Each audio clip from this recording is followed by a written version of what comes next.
কি বলস? বাক্স কই যাইব? দেখ ভালো কইরা, ওইখানেই কোথাও পড়ছে হয়তো। হালার ভ্যান আগায় না কেন?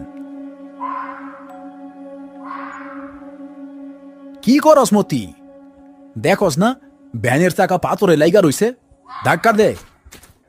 মতি ভ্যানের কাছে এসে বেশ জোরে সোরে ধাক্কা দিতে লাগলো, কিন্তু মতির নজর ভ্যানের ওপরে থাকা কাঠের ছোট্ট বাক্সটার ওপর।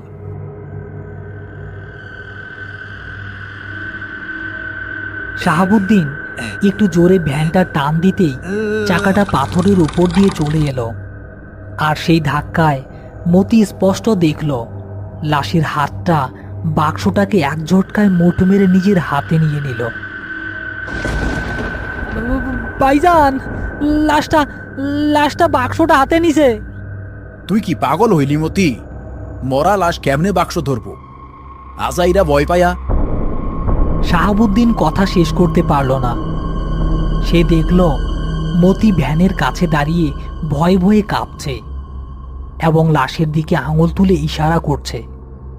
শাহাবুদ্দিন তার টর্চের আলো ফেলতেই এক হিমশীতল অবিশ্বাস্য দৃশ্য দেখল। আরে এ কি? টর্চের আলোতে স্পষ্ট দেখা যাচ্ছে লাশটার শক্ত করে মুঠো করা হাতটা